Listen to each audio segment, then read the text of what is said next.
Welcome back students to my channel learn science with Ruchi. आज की class में हमें 6th क्लास के साइंस टेक्स्ट बुक एनसीईआरटी का चैप्टर 8 का सेकंड पार्ट करना है।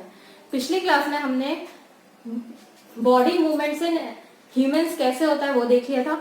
आज की क्लास में हम देखेंगे कि हाउ डिफरेंट एनिमल्स मूव, बाकी एनिमल्स कैसे मूव करते हैं और हमें इनमें भी स्पेशली किन किन को देखना है, इन एनिमल्स के बारे में हमें जानना है। ये जो एनिमल्स है इनकी लिविंग एरिया अलग है, इनका हैबिटेट अलग है, इनका जो है ये एनिमल्स भी बहुत डिफरेंट है। जैसे अर्थवॉर्म है, स्नेल है, ये क्या है अंडर सॉइल रहते हैं, ये ऑन सरफेस रहते हैं, इनसाइड अर्थ रहते हैं। कॉकरोच जो है फ्लाई करते हैं एयर में, प्लस ये रहते हैं कहाँ, ये चल भी सकते हैं और उड़ भी सकते हैं। बर्ड्स उड़ते हैं और जब ये जमीन पे रहते हैं तो ये चलते हैं, ठीक है। फिश अंडर वाटर रहती है और स्नेक जो है, snake on earth plus inside earth दोनों ही लेवल पे रहता है, दोनों ही तरीके से रहता है। तो हमें इनके बारे में पढ़ना है। तो चलिए स्टार्ट करते हैं। सबसे पहले अर्थवॉर्म की बात कर लेते हैं। तो अर्थवॉर्म की जो बॉडी होती है, अगर आप ध्यान से देखिए, बहुत सारे रिंग्स से मिलके बनी होती है। अर्थवॉर्म की जो बॉडी है बहुत सारे रिंग से मिलके बनी होती है और इसकी जो सबसे ऊपर की स्किन होती है बहुत थोड़ी चिपचिपी होती है। ऐसा इसलिए होता है क्योंकि अर्थवॉर्म जब मिट्टी में रहता है तो ये चलते चलते खाते भी जाता है और उसकी बॉडी में जो अंदर ऐसा डाइजेस्टिव सिस्टम है, यहाँ पे ये डाइजेस्टिव सिस्टम में फूड डाइजेस्ट होता जाता है और पीछे वाले लास्ट एनिमल पोर्ट से वो रिलीज भी हो जाता है। तो जब अर्थवॉर्म मूव करता है सॉइल में तो खाता जाता है, फूड लेता जाता है और पीछे से निकालता जाता है। साथ ही ये क्या करता है, रिंग्स जो है इसकी मूव करती हैं। सारी बॉडी जो है इसकी बॉडी सेगमेंट्स में डिवाइडेड है जो कि रिंग्स के रूप में है। ये जो रिंग्स है इसमें मूवमेंट क्या होता है, अर्थवॉर्म पहले क्या करता है, अपने आगे के हिस्से को स्टेबल करता है। पहले पीछे के हिस्से को स्टेबल करता है और आगे वाले हिस्से को मूव करता है, ठीक है। फिर ये क्या करता है, आगे वाले हिस्से को स्टेबल करके पीछे वाले हिस्से को मूव करता है। तो यहाँ पे एक लूप जैसा बन जाता है। तो इस प्रकार से जो है अर्थवॉर्म मूव करता है, ठीक है। पहले ऐसे, फिर ये इसने बॉडी अपेंडेजेस इकट्ठे किए, रिंग्स को एकदम श्रिंक किया, कॉन्ट्रैक्ट किया और फिर एक्सपांड किया। तो इस प्रकार से जो है एक अर्थवॉर्म मूव करता है। पहले आगे वाले पोर्शन को फिक्स करेगा, पीछे वाले को खींचेगा, फिर पीछे वाले को फिक्स करेगा और आगे वाले को मूव फॉरवर्ड करेगा। इस प्रकार से जो है अर्थवॉर्म मूव करता है। इसको बोलते हैं सीटी मूवमेंट। आप ऐसे ऐसे भी देख सकते हैं, अर्थवॉर्म जब चलता है तो ऐसे ऐसे मूव करता हुआ हमें दिखता है। दूसरा है स्नेल। स्नेल जो है आपने देखा होगा, घेंगा जिसको हिंदी में बोलते हैं। यहाँ पे इसके बॉडी के ऊपर आपको ऐसा एक एक्सोस्केलेटन देखने को मिलता है, एक शेल जैसा देखने को मिलता है। ये जो है इसको शेल कहते हैं, ये जो है एक्सोस्केलेटन होता है। अब इसका काम ये है कि जब स्नेल को लगता है कि उसके जीवन पे कोई खतरा आ रहा है तो क्या करता है, अपनी बॉडी को इस एक्सोस्केलेटन के अंदर वो पूरी तरीके से छुपा लेता है। स्पेशली जब कोई वाटर में हैवी करंट आता है या अर्थ के पास जहां स्नेल है, अगर वहां पे कोई ऐसी एक्टिविटी हो रही है जिससे कि उसे लग रहा है कि मैं इससे हो सकता है मेरी लाइफ डेथ कर जाए, इसीलिए वो अपने आप को क्या करता है, अपनी पूरी बॉडी को इस एक्सोस्केलेटन के अंदर छुपा लेता है। क्योंकि इतना हार्ड होता है तो स्नेल जो है पूरी तरीके से बच जाता है। पर जैसे ही कंडीशन नॉर्मल होती है, स्नेल अपनी बॉडी को इसके बाहर से निकालता है और अगेन फिर मूव करना स्टार्ट करता है, ठीक है। तो स्नेल जो है, स्नेल कैसे मूव करता है, स्नेल जो है अगेन स्नेल को भी जब हम ध्यान से देखते हैं तो ये ऐसे ऐसे सीटी मूवमेंट करता है, ठीक है। इसकी बॉडी के जो मसल्स हैं वो कंट्रैक्ट और रिलैक्स होती रहती हैं और उसके ऊपर हम ये एक्सोस्केलेटन को ऐसे मूव होते हुए देख पाते हैं। Third one is cockroach. Cockroach के बारे में तो हम सभी जानते ही हैं। कॉकरोच की बॉडी में क्या होता है, एक हार्ड एक्सोस्केलेटन होता है इसकी बॉडी में भी। एक्सोस्केलेटन में बार बार बोल रही हूँ, एक्सोस्केलेटन का मतलब होता है बाहरी कवच। जैसे हमारी बॉडी में स्केलेटन होता है ना, वैसे ही एनिमल्स की बॉडी के ऊपर से एक कवर होता है जिसको एक्सोस्केलेटन बोलते हैं। और जो हमारी बॉडी के अंदर बोनी स्ट्रक्चर होता है, हार्ड स्ट्रक्चर होता है, उसको हम बोलते हैं एंडोस्केलेटन, ठीक है। आगे बात करते हैं कॉकरोच की। तो कॉकरोच में जो है दो तरीके से मूवमेंट होता है। एक तो कॉकरोच जो है फ्लाई कर सकता है, दूसरा ये मूव कर सकता है, वॉक भी कर सकता है अपनी बॉडी अपेंडेजेस के द्वारा।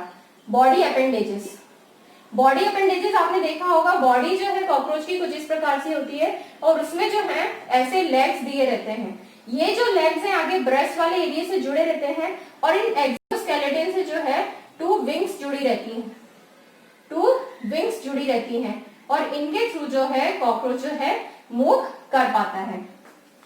Next is bird. बर्ड की बॉडी अगर हम देखें तो ये परफेक्ट होती है फ्लाई करने के लिए, क्योंकि बर्ड्स की जो बोन्स होती हैं वो हॉलो होती हैं, खोखली बोन्स होती हैं, खोखली खाली छेद वाली खोखली बोन्स होती हैं, हल्की होती हैं। इस कारण से इनका जो बॉडी वेट है बहुत हल्की हो जाती है। साथ में जो इनकी बॉडी का आप शेप देखोगे, बॉडी का जो शेप देखोगे कुछ इस प्रकार से होता है और इसमें जो है इस प्रकार से विंग्स जुड़ी रहती हैं, ठीक है। यहाँ पे ये लेग्स रहते हैं, ठीक है।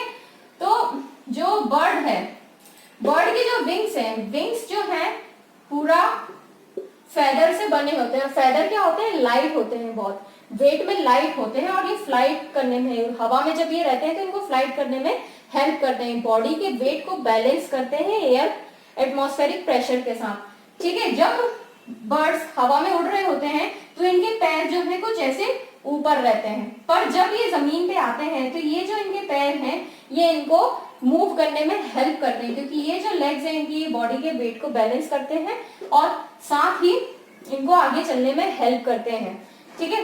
इस प्रकार से जो है एनिमल्स, बर्ड्स जो है मूव करते हैं। साथ ही अगर मैं देखूं बर्ड्स के साथ अगर आप देखेंगे तो जो उनकी बॉडी के अंदर का स्ट्रक्चर है वो इन विंग्स के साथ ऐसे जुड़ा रहता है। आपकी बुक में डायग्राम है, पेज नंबर 74 पे देखिए, पेज 8.20 में आप देखेंगे तो आपको पता चलेगा कि कैसे एक बर्ड्स का जो स्केलेटन है उससे जो है उनकी विंग्स जुड़ी रहती हैं, ठीक है। अब ये जो बोन्स हैं ये जो है इनकी विंग्स को सपोर्ट प्रदान करती है, सपोर्ट देती है, जिससे कि क्या है ये विंग्स इजीली मूव हो पाती हैं और टू एंड फ्रो मूवमेंट करके बर्ड्स जो है एयर में फ्लाइट लेती हैं और उड़ती हैं, ठीक। दूसरा हमारा जो है एनिमल जो कि फिश है। फिश क्या है, एक्वेटिक एनिमल है, हम सब जानते हैं, वाटर अंडर वाटर रहती है, फ्रेश वाटर मरीन दोनों में ही फिश देखने को मिलती है। एक छोटा सा एक्सपेरिमेंट है, देखते हैं। ये क्या है, ये एक बोट है, बोट भी पानी में चलती है। अगर मैं इस बोट को पानी में ऐसे पुश करती हूँ तो ये इजीली मूव करेगी, पर अगर इसे ऐसे पुश करूंगी, इस वाले पोर्शन से पुश करूंगी तो इजीली मूव नहीं हो पाएगी। इसी प्रकार से जब हम किसी एक फिश को देखते हैं तो इस फिश की जो बॉडी है वो किनारों से जो है ऐसी पतली होती है, बीच में मोटी होती है और फिर अगेन जो है वो आगे जाके कैसी हो जाती है, पतली हो जाती है। ये जो बॉडी शेप है, नैरो एट द एंड ये जो शेप है बॉडी का, ये जो है फिश को हेल्प करता है वाटर करंट को पास आउट करने में और मूव करने में, ठीक है। ये जो फिश है, ये जो फिश है इसकी बॉडी के शेप को narrow at the end and broader at the middle. Narrow at the end, किनारे पे ये पतली होती है और बीच में क्या चौड़ी होती है। इस तरीके की जो बॉडी शेप है इसको बोलते हैं streamed line body, streamline body. इस प्रकार की बॉडी से क्या बेनिफिट होता है, इस प्रकार की बॉडी होने से वाटर करंट को फिश जो है इजीली पास कर पाती है। हम ऐसे करके बताते हैं ना फिश को कि फिश ऐसे मूव करती है, तो फिश ऐसे मूव करती है क्योंकि वाटर करंट के फोर्स के साथ इसे आगे बढ़ना है। इसीलिए क्या होता है, जो बॉडी है फिश की, ये इसको हेल्प करती है वाटर में रहने के लिए। नेक्स्ट हमारा जो ऑर्गेनिज्म है वो है स्नेक। स्नेक की बॉडी लगभग कुछ जो है अर्थवॉर्म जैसी आपने देखा होगा, पर स्नेक का मूवमेंट जो है वो कुछ इस प्रकार से देखा जाता है। डिपेंड करता है वो कौन सी सरफेस पे वो चल रहा है। अगर स्नेक रफ सरफेस पे है तो उसका मूवमेंट बहुत फ्री होगा क्योंकि उसकी बॉडी को सपोर्ट मिलेगा फ्रिक्शन से। पर जैसे ही वो किसी क्लीन या एकदम स्मूथ सरफेस पे आता है उसका मूवमेंट जो है ऐसा हो जाता है, ठीक है, टू एंड फ्रो मूवमेंट हो जाता है। एक चीज और जो मैं आपको बताना भूल गई इसमें, कि जो किसके बारे में बता रही थी, हाँ, जो फिश है इसकी बॉडी में जो लास्ट वाला एंड होता है टेल, ये जो टेल है इसका मूवमेंट जो है एक बोट जैसा ही होता है, टू एंड फ्रो, ठीक है। ऐसे ऐसे ये जो टेल है ये ऐसे ऐसे मूव करती है, पहले इस डायरेक्शन में फिर इस डायरेक्शन में, ठीक है, और फिर बीच में ऐसे। इस प्रकार से जो है बॉडी को करंट को पास करने में हेल्प मिलती है, ठीक है।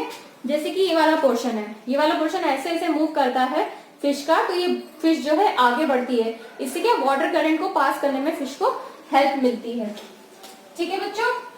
तो ये थी हमारी आज की क्लास। स्नेक के बारे में, काफी सारे एनिमल्स के बारे में हमने जाना। अब इन एनिमल्स की बॉडी ऐसी क्यों होती है, क्या इसके बेनिफिट्स हैं ऐसी बॉडी होने के, साथ ही इन ऐसी बॉडी होने के साथ अपने एनवायरनमेंट में कैसे अडेप्ट करते हैं, इस बारे में हम पढ़ेंगे अपने नेक्स्ट चैप्टर नंबर 9 में। तो आज के लिए इतना ही। आपको मेरी वीडियो अगर अच्छी लगी तो इसे एक लाइक दीजिए, मेरे चैनल को सब्सक्राइब कीजिए, अपने फ्रेंड्स के साथ शेयर कीजिए, और नेक्स्ट वीडियो तक के लिए good bye. Stay healthy, stay health. जय हिंद, जय भारत।